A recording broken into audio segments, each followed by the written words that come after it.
Yan mga parikoy. Nanabutan trubulon mga parikoy. 4HF1. Ang issue nito, yung release bearing niya maingay. Kaya baba natin yung transmission. Pakinggan natin mga parikoy. Tapak! Yan. Maingay mga parikoy. Kaya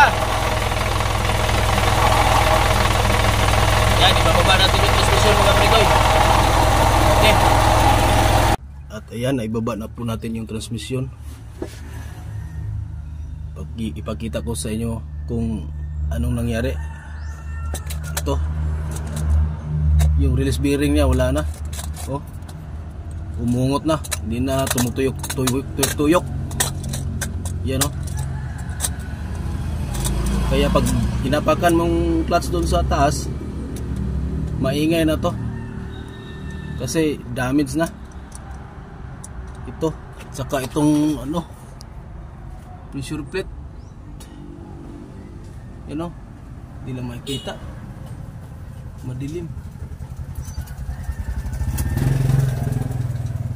Yan, tatanggalin din natin yan para mapalitan. Saka ito, wala na to, umungot-ungot na. Ito mga parikoy, papalitan natin yan.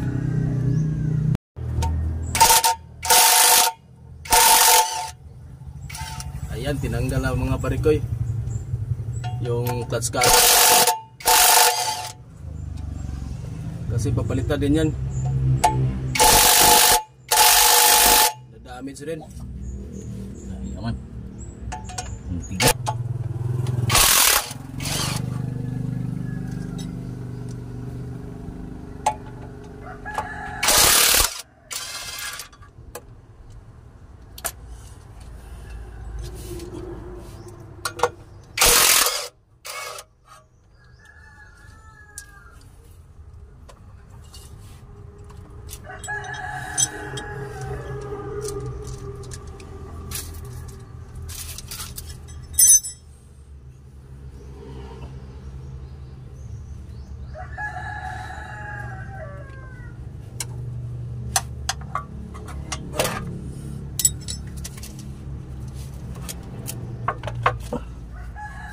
Tikas.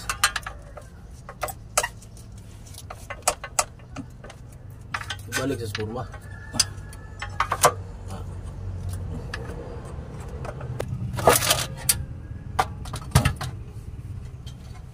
Ito yung pilot na. Ayan, natanggal na.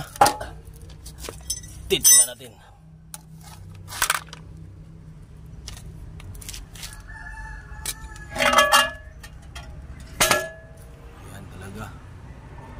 Damage yung dila-dila niya. Wala na, nahilis ng dila-dila. Yung diaphragm na niya wala na. Kinain na ng umang. Ito, clutch lining. Kailangan palitan na din to.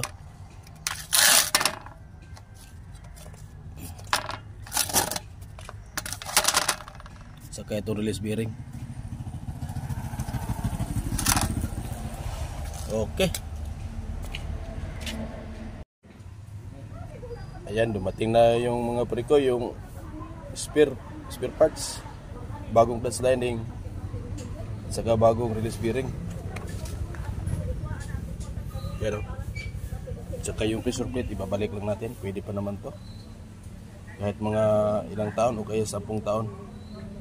Pwede pa ito mga parikoy. Original pa naman yan. Okay, kabitan natin. At dito mga kaparikoy, kinabit na yung bagong clutch lining.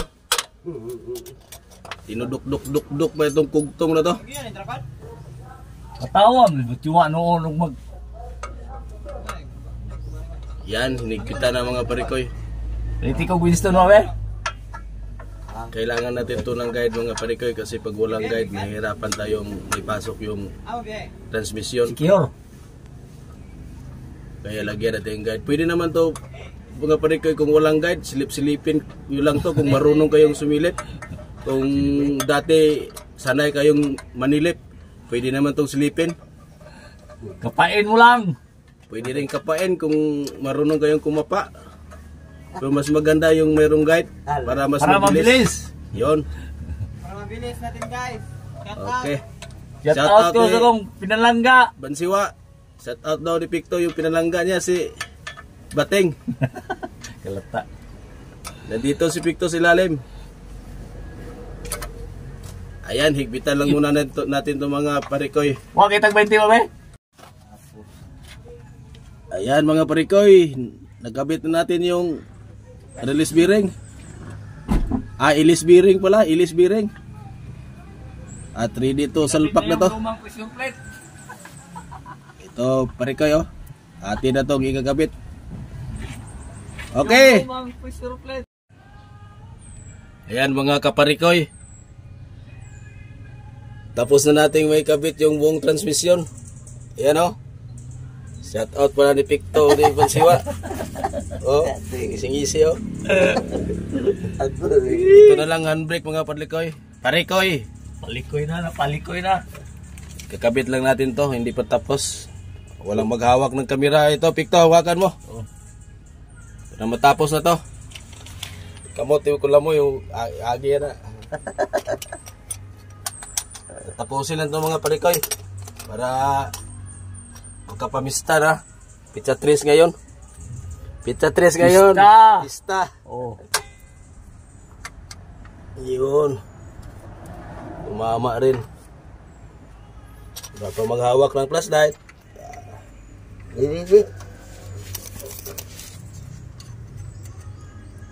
Kubit natin yung spring.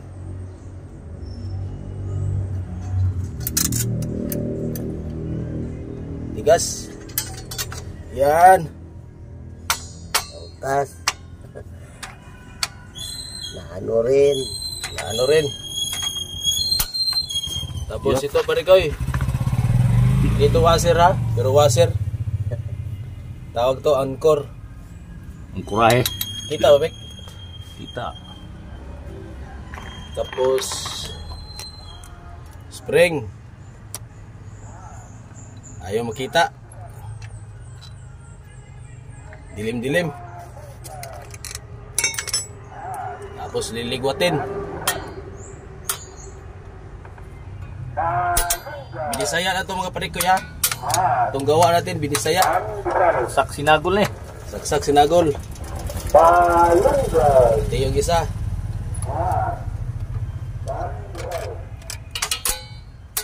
Yun ang binisaya.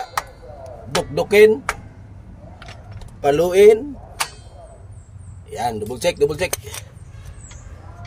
Double check. Okay. Kabila. Spring. Hold down pin. Adjuster.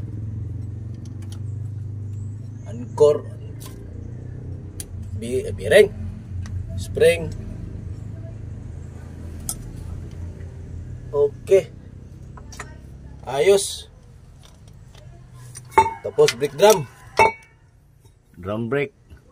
Okay. Okay na lahat ha. Wala nang na ano. Wala nang naiwan. Check mo naman ulit. Ito. Yung video nasa gilid. Hindi makaklaro mga parikoy. Medyo matigas-tigas.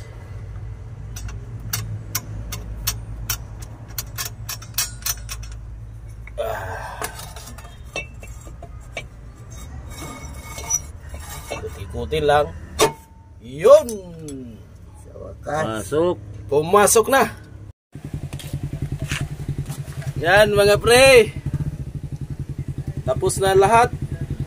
Tapos nang naikabit lahat. Ito. Yan, ready na to para biyahe Surigao. Okay, driver, sakay.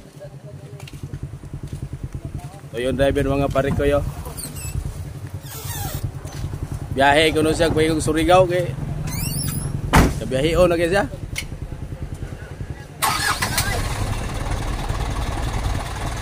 Okay.